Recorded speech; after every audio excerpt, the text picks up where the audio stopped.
rejected time and time again, it really takes a toll on a person. So how can you turn around that situation and use those rejections to help you land a job? So here to explain is career coach and executive search consultant Laurie Rosenfield. So nice to have you here, Laurie. So before we talk about rejection, our question of the day, I found it interesting, the CEO of COO encouraging women in Facebook to actually cry at work, and it helped her move through the career. What do you think about that? I think she's really talking about being able to be real and authentic. I don't think she's talking about being manipulative in order to get ahead. So if it happens, it's okay. I think that's sort of refreshing. That stay in the moment.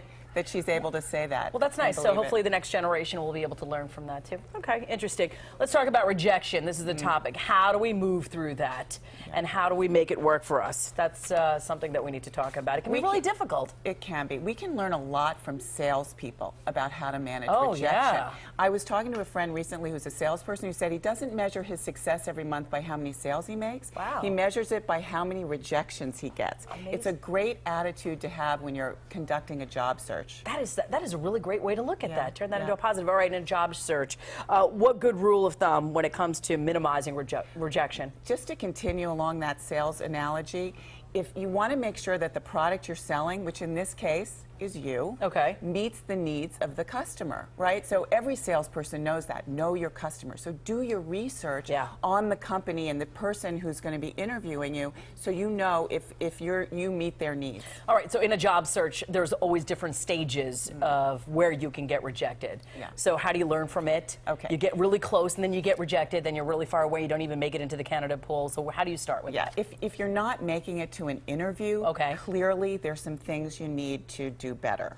Like, make sure you are customizing your cover letter and your resume for each job you're going after. You'd be surprised how many people just go, think it's numbers and they're just sending out their resume. You have to really understand the job you're going after and customize it so your unique selling proposition that we've talked about before matches their needs. All right, so what if you're not getting the interview, and what should you do to get to the interview? That's one of the things. Make sure you're customized, and also make sure you're actually qualified for the job. You'd be surprised. People say, ooh, that sounds kind of cool. I'll apply for that. If you're really not qualified for the job, target your job search a little better. You don't need more rejection. You need to be more targeted in your job search. All right, face-to-face interview, you get rejected. How does that feel? And that's a tough one to depersonalize, but remember, there are many, many reasons you may not get the job. It's not just because they didn't love you. Maybe they've decided to go in another direction. Maybe they've made an internal hire. So it's not always that personal. Remember that. So it's a tough market. How do you move forward? You've been in it for a while now. Unemployment checks, things are getting tight.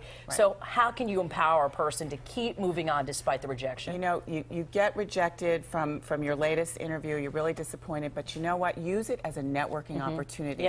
Accept what they've said graciously. Send a thank you note, even if you don't want to. A written one, an email? An email is whatever. fine. And because you want to keep the doors open, say, I'd love to hear about future opportunities at this company. That's true. And then also be honest with yourself about how you handled, was there a question that really threw you? Get better prepared.